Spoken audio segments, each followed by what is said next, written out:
നബി സല്ലല്ലാഹു അലൈഹി വസല്ലം തങ്ങളെ തൊട്ട് അബൂദാവൂദ് തുർമുദി റിപ്പോർട്ട് ചെയ്യുന്ന ഹദീസ്. ഇമാം നവവി റഹ്മത്തുള്ളാഹി അലൈഹി അവരുടെ അദ്കാർ എന്ന ഗ്രന്ഥത്തിൽ ബാബുൻ നമീമത്തി, ഇത് ഏഷണിയെ പറ്റി പറയുന്ന ബാബാണ് എന്ന അധ്യായത്തിൽ ഈ ഹദീസ് കൊണ്ടുവരുന്നുണ്ട്. അനബിന് മസ്ഊദ് റളിയല്ലാഹു അൻഹു ഖാല, ഇബ്നു മസ്ഊദ് റളിയല്ലാഹു അൻഹു നബി സല്ലല്ലാഹു അലൈഹി വസല്ലം തങ്ങളെ തൊട്ട് നിവേദനം ചെയ്യുന്ന ഹദീസ്.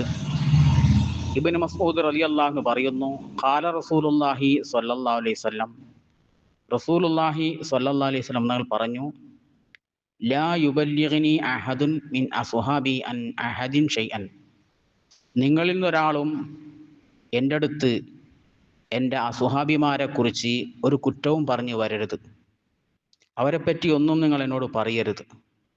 ഫൈന്നി ഉഹിബ്ബു അൻ അഖ്റുജ ഇലൈക്കും വ അന സലീമു സ്വദിരി, നിങ്ങളിലേക്ക് ഞാൻ പുറപ്പെടുമ്പോൾ എൻ്റെ ഹൃദയം രക്ഷപ്പെട്ടതാവണമെന്ന്, ശുദ്ധമാവണമെന്ന് ഞാൻ ഇഷ്ടപ്പെടുന്നു. റസൂലുള്ളാഹിൻ്റെ സ്വഹാബാക്കളെ കുറിച്ച് മറ്റു സ്വഹാബികൾ റസൂലുള്ളോട് എന്തെങ്കിലും കുറ്റങ്ങളും കുറവുകളും പറഞ്ഞു കൊടുക്കൽ റസൂലുള്ളാഹിക്ക് തീരെ ഇഷ്ടമുണ്ടായിരുന്നില്ല.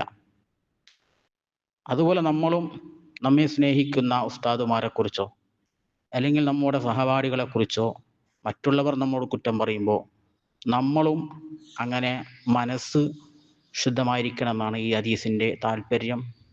അല്ലാഹു സുബ്ഹാനഹു വ തആല മനസ്സ് ശുദ്ധമായവരിൽ നമ്മെ ഉൾപ്പെടുത്തി അനുഗ്രഹിക്കട്ടെ.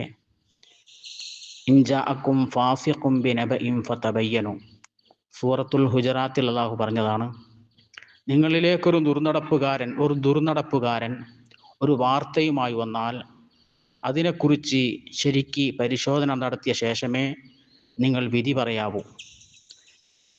ദുർനടപ്പുകാർ മറ്റുള്ളവരെ പറ്റി പലതും പറഞ്ഞ് ഊഹിച്ചു കെട്ടി പറഞ്ഞുണ്ടാക്കും. അതുകൊണ്ട് ഖുർആൻ പറയുന്നു, ഫതബയ്യനു, അത് വ്യക്തമായി പഠിച്ച ശേഷമേ നിങ്ങൾ വിധി എഴുതാൻ പാടുള്ളൂ. അള്ളാഹു നല്ല ഹൃദയത്തിനുടമകളിൽ നമ്മെ ഉൾപ്പെടുത്തി അനുഗ്രഹിക്കട്ടെ. അസ്സലാമു അലൈക്കും.